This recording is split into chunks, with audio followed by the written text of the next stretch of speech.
तो एक बार फिर से प्रभु यीशु मसीह के नाम से आप सबको जय मसीह की। नंदू और गंदू नहीं, क्या नाम वो जो भी है, दीदी का नाम क्या है मालूम नहीं, उनके ऊपर काफ़ी समय बर्बाद करने के बाद में हम फिर लौट चुके हैं बाइबल शिक्षा में। मिशंस, इवेंजलिज्म एंड डिसाइपलशिप क्या होता है उसके ऊपर। और हाँ, हम लोग जो अपना सीरीज़ हमने स्टार्ट किया था obstacles to the world mission, उसमें हमने रुकावटें बताई थी। कौन सी रुकावटें होती हैं जो चर्च के अंदर आज है। मतलब चर्च के अंदर ऐसी चीज़ें हैं जो चर्च को लगता है, यानी लोगों को लगता है कि हम प्रभु का काम कर रहे हैं, लेकिन असलियत में वो प्रभु का काम नहीं कर रहे। तो इसमें हमने obstacles to the world mission में हमने पढ़ा था, क्या क्या पढ़ा था हमने, एक बार थोड़ा सा बता देता हूँ।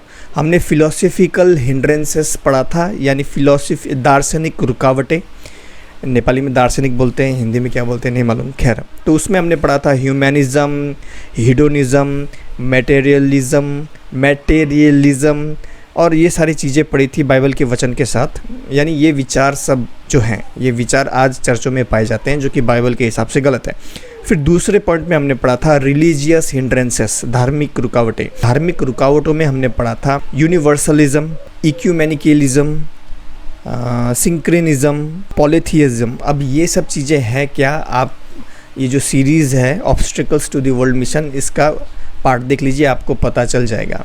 और पैंथीज़म, लिबरलिज्म, ये सब है क्या। और आज हम पढ़ने वाले हैं पॉलिटिकल हिंड्रेंसेस, यानी राजनीतिक रुकावटें। अब राजनीतिक रुकावटें होता क्या है, अभी देखिए, अभी बहुत से चर्चों में ये राजनीतिक रुकावटें होता है, जिस वजह से उन्हें लगता है कि यार हम परमेश्वर का काम कर रहे हैं। यानी चर्च के अंदर आप लोग अपना चर्च भी जांचिए, क्या आपके चर्च के अंदर ये सब चीज़ें हैं, पॉलिटिकल हिंड्रेंसेस है, राजनीतिक रुकावटें हैं या नहीं है। तो ये सब चीज़ें आज जांचेंगे। चलिए शुरू कर दें। हाँ, एक चीज़, मैंने अपना काफ़ी समय बर्बाद किया इन सब लोगों को बाइबल का आंसर देते हुए, लेकिन मेरा एक ही मकसद था कि वो लोग परमेश्वर के वचन को जाने। उनसे काफ़ी मेरा डिबेट भी हुआ और कई बार मैंने थोड़ा फ़न भी घुसा दिया, जो कि मुझे लगता है कि फ़न नहीं घुसाना चाहिए था। खैर कोई बात नहीं, जब जागो तब सवेरा। देखिए, अब मैं अपना समय उन सब लोगों के ऊपर बर्बाद नहीं करने वाला।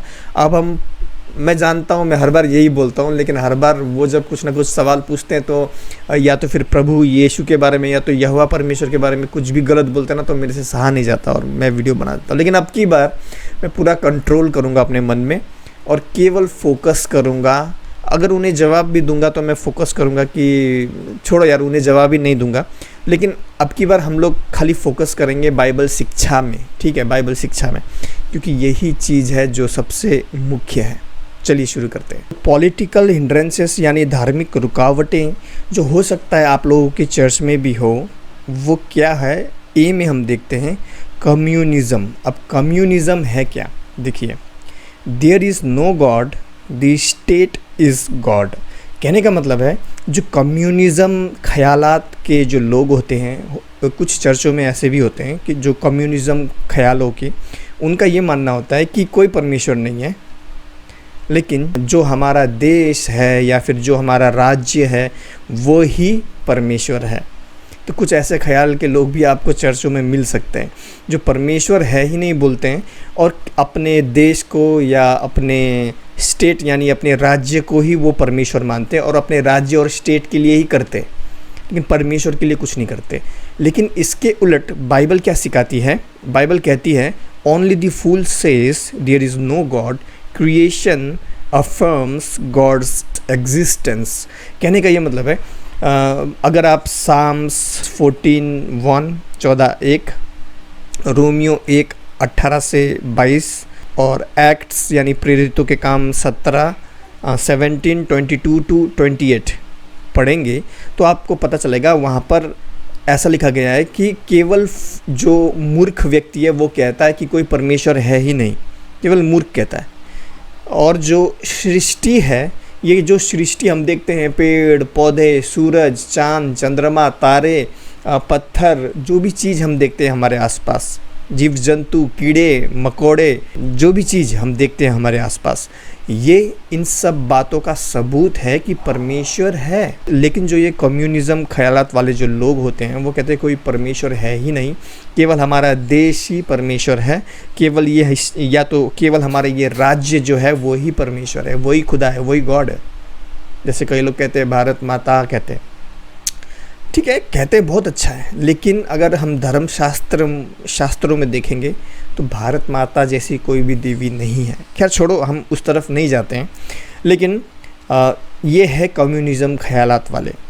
तो ऐसे कुछ ख्यालात वाले हमारे चर्चों में भी मिल सकते हैं, जो लोग होते हैं ऐसे ख्यालात रखते हैं, लेकिन ये सब चीज़ें जो हैं परमेश्वर के राज्य में, राज्य को बढ़ाने में काम नहीं कर रहा है, या तो उन्हें लगता है कि हम चर्च में हैं तो कुछ कर रहे हैं बोल के, लेकिन नहीं, ये सब राजनीतिक रुकावटें हैं। अभी हम देखेंगे दूसरा पॉइंट, बी, नेशनलिज्म। नेशनलिज्म का अर्थ हिंदी में होता है राष्ट्रीयवाद। अब राष्ट्रीयवाद होता क्या है? राष्ट्रीयवाद, nations exist independently in and of themselves and have no need for religion or God। यानी इनके लिए मतलब ये है कि जो हमारा देश है वो हर एक चीज़ों से आज़ाद रहना चाहिए। हमारा जो देश है वो हर एक चीज़ों से आज़ाद रहना चाहिए, यहाँ तक कि धर्म, जो धर्म होता है, धर्म का भी कोई प्रभाव ना हो हमारे देश में, ना ही परमेश्वर का कोई प्रभाव हो। यानी परमेश्वर कंट्रोल ना करे हमें, या फिर कोई धर्म हमें कहता है कि ये करो वो करो, हम सबको ये नहीं चाहिए। या मुझे कोई ना बोले कि कोई धर्म मुझे ना बताए कि मुझे क्या करना है, या फिर कोई परमेश्वर मुझे ना बोले, या फिर कोई भगवान मुझे ना बोले कि मुझे क्या करना है अपने लाइफ में। जो ये नेशनलिज्म यानी राष्ट्रवाद ख्यालात वाले लोग, इनका ये मानना होता है कि हमारा जो देश है वो पूरी तरीके से आज़ाद हो, धर्म से भी परमेश्वर से भी। लेकिन क्या ये सही है?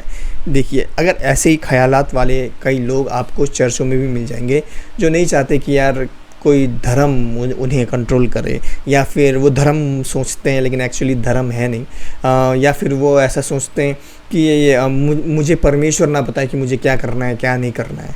हाँ, मैं जो करूँगा खुद करूँगा, और हमारा देश है वो पूरी तरीके से आज़ाद होना चाहिए, मैं भी आज़ाद हूँ, मैं जो मन करूँगा, जो मन में आएगा करूँगा, मुझे कोई ना सिखाए कि मुझे क्या करना है क्या नहीं करना। तो ये नेशनलिज्म ख्यालात वाले लोग ऐसे होते हैं। और लेकिन बाइबल क्या सिखाती है? अगर आप डैनियल 2:20-23, डैनियल 4:34-37 पढ़ेंगे तो यहाँ पर क्या लिखा है कि परमेश्वर जो है वो ही हर एक चीज़ को कंट्रोल करता है, वो ही हर एक चीज़ को चलाता है। कोई इंसान खुद ब खुद वो उसे लगता होगा कि कुछ समय के लिए वो चला रहा है, जो भी कर रहा है अपना लाइफ कंट्रोल कर रहा है, लेकिन घूम फिर के अगर वो ध्यान से देखे तो सब कंट्रोल करने वाला परमेश्वर है, जो बाइबल हमें सिखाती है।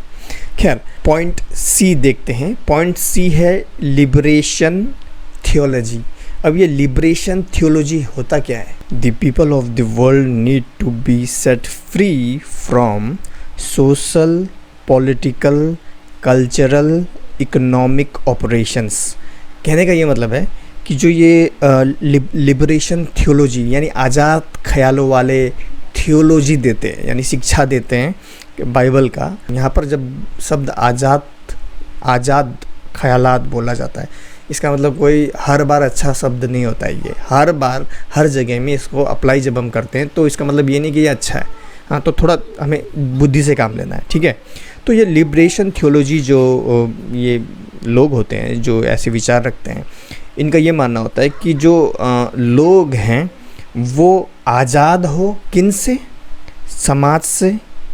जो समाज है, समाज से आज़ाद हो, राजनीतिक चीज़ें हैं उन सब से आज़ाद हो, सांस्कृतिक और इकोनॉमिक यानी आर्थिक संचालनों से, ऑपरेशंस मीन्स जो ये सब चलता रहता है, देना लेना, आना वाना, इधर उधर, तो ये सब चीज़ों से जो चर्च है या फिर जो लोग हैं वो आज़ाद हो।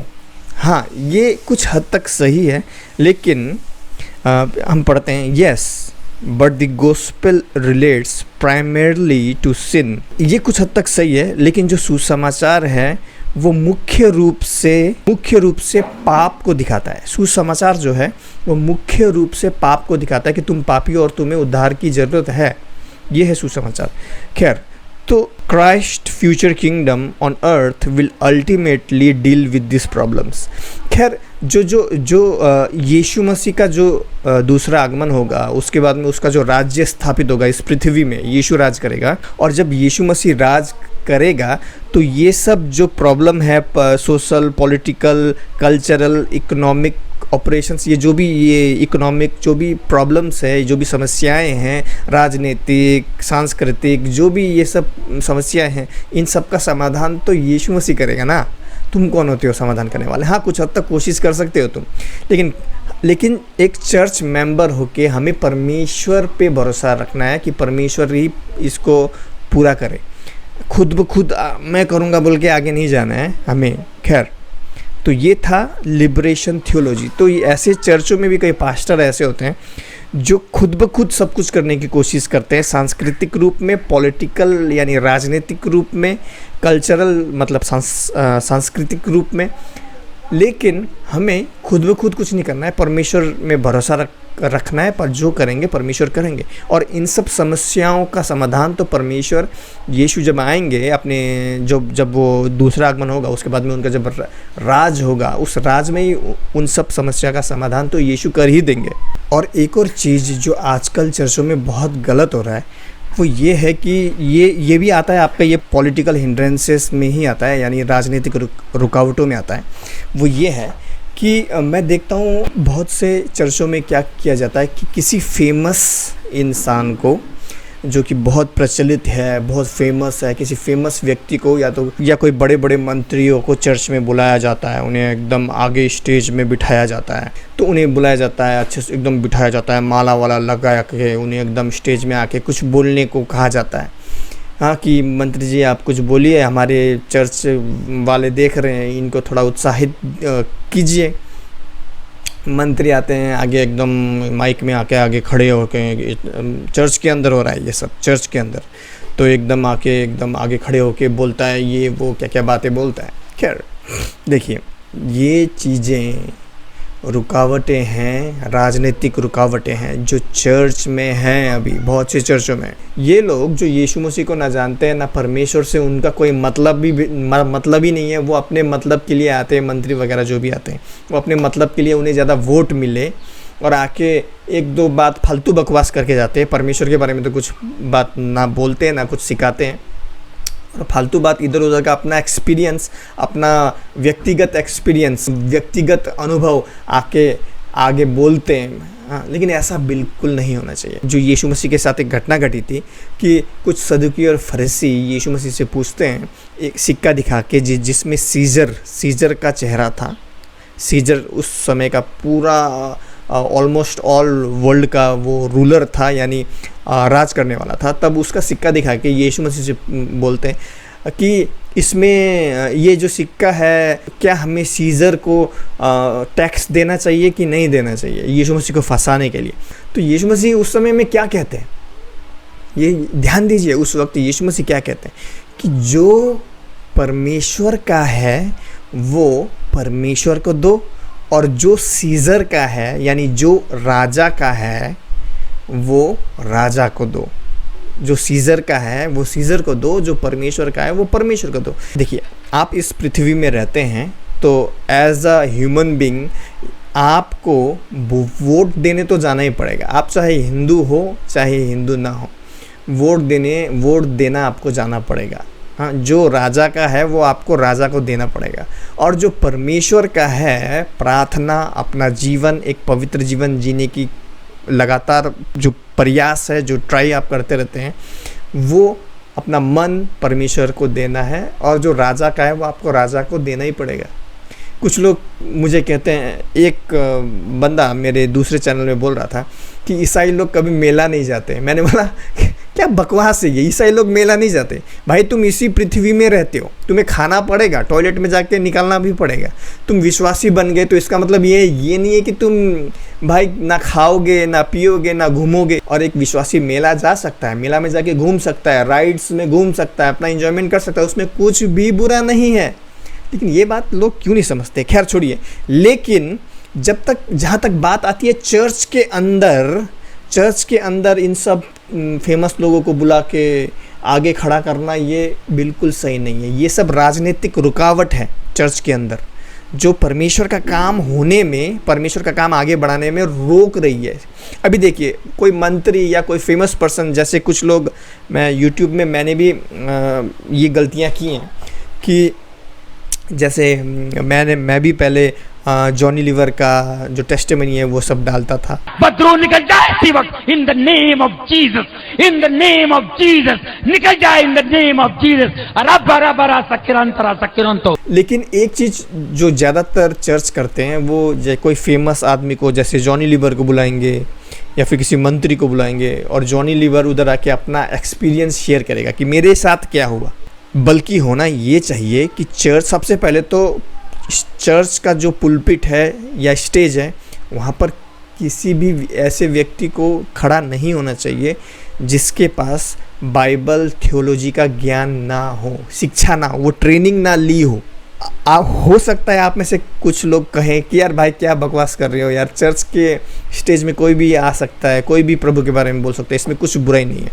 तो अगर ऐसा होता तो यीशु मसीह ने चेलों को इतना साल ट्रेनिंग क्यों दिया, क्यों यीशु मसीह ने उन्हें अपने साथ साथ चला के ट्रेनिंग दिया यीशु मसीह ने, उसके बाद में ही उन्हें सेवा के बाद भेजा। और केवल इतना ही, पॉल जो पहले क्या था, साउल था।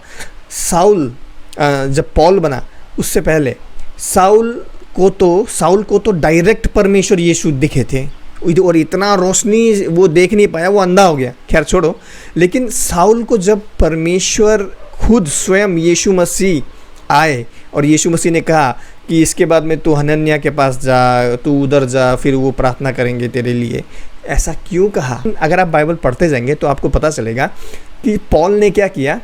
पहले वो गया, उसके लिए प्रार्थना किया, शायद हनन्याह, if I am not wrong, हनन्याह ने उसके लिए प्रार्थना की, वो दिखा उसको। उसके बाद में ध्यान दीजिए, उसके बाद में क्या हुआ, जो पॉल है वो बोल सकता था कि मैं अब तो यीशु मसीह मुझे डायरेक्ट दिखे, मैं जाऊंगा प्रचार के लिए मैं जाऊंगा, लेकिन ऐसा नहीं हुआ। पॉल ने क्या किया, पॉल गया पतरस के पास। आप देखेंगे बाइबल में वहाँ पर पढ़ने को मिलेगा कि जो पतरस वगैरह जो दूसरे चेले थे वो डर रहे थे, वो छिप गए थे कि साउल आ रहा है। तो अभी ये जो पॉल है, अगर वो बोलता कि यीशु मसीह तो मुझे डायरेक्ट दिखे हैं, मैं जाऊंगा यीशु का प्रचार करूंगा, उसने ऐसा किया नहीं किया। वो गया पतरस के पास, पतरस ने, वो चर्च में गया, ठीक है, वो पतरस के पास गया। पतरस को पास्टर के रूप में स्थापित किया था यीशु मसीह ने, वो लीडर था उन सब का, यानी पास्टर के रूप में। तो वो जाता है, पॉल जाता है पतरस के पास, पतरस उसके लिए प्रार्थना करता है। पहले तो डरता है पतरस, लेकिन वो बोलता है कि नहीं, सच में मुझे यीशु मसीह दिखे हैं, ऐसे ऐसे करके वो अपनी घटना बताता है पॉल। और फिर पतरस पौलुस के लिए प्रार्थना करता है।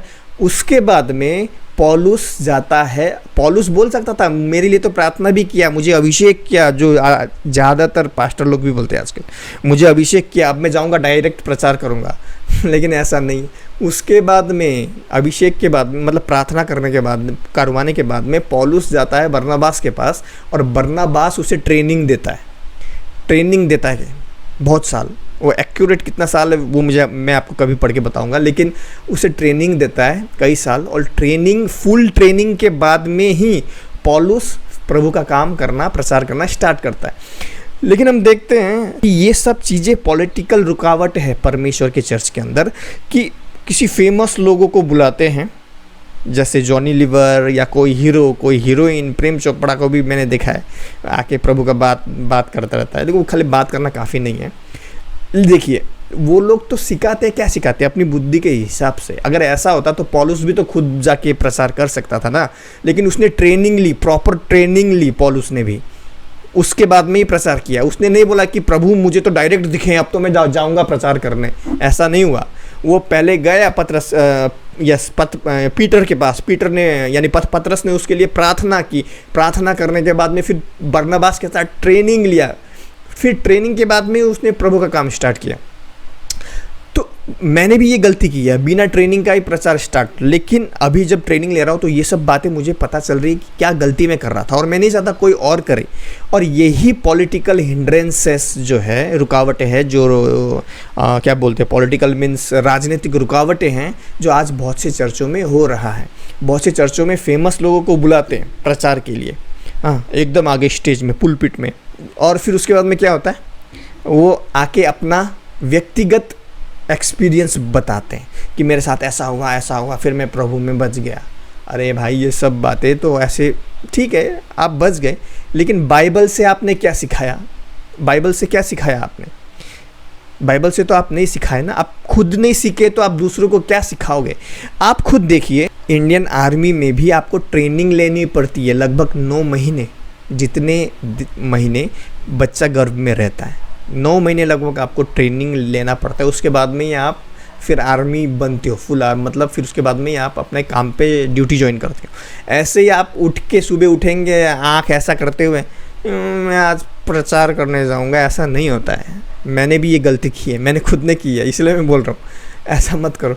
ऐसे करने से क्या होगा, आप खुद नहीं कुछ नहीं जानते, आप दूसरों को क्या सिखाओगे? उल्टा पुल्टा सिखा दोगे, जो मैंने भी गलती की है। और मैंने नहीं चाहता कि आप सब भी ये गलती करो। और अगर आपके चर्च में बड़े बड़े सेलिब्रिटीज़ को बुला के उनसे प्रचार करवाया जाता है तो ये बिल्कुल गलत है, बिल्कुल अनबिब्लिकल है। अगर यीशु मसीह चाहता तो उसी वक्त, जब पौलुस को तो एहसास हो चुका था ना कि अरे ये तो यीशु है, अरे यीशु है बोल के, और वो तो अंधा हो गया, और यीशु है बोल के उसे एहसास हो चुका था पौलुस को।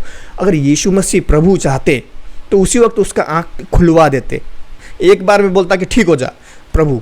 अगर आकाश से बोलता तो उसी वक्त पौलुस का आँख खुल जाता ना। लेकिन प्रभु ने उसे बोला कि तू जा अनन्या के पास, वो तेरे लिए प्रार्थना करेगा और फिर तेरी आँख खुलेगी। इसीलिए परमेश्वर ने भेजा था अनन्या के पास, ताकि वो उसके लिए प्रार्थना करे। प्रभु ने खुद ठीक नहीं किया। उसके बाद में फिर बरनबास के पास गया, बरनबास ने उसे ट्रेनिंग दिया पूरा, और ट्रेनिंग के बाद में ही उसने सेवा का स्टार्ट किया।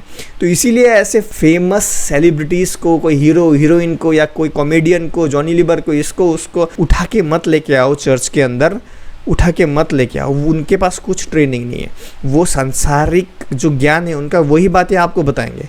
बाइबल का जो उन्हें ज्ञान नहीं है तो वो कैसे आपको बताएंगे?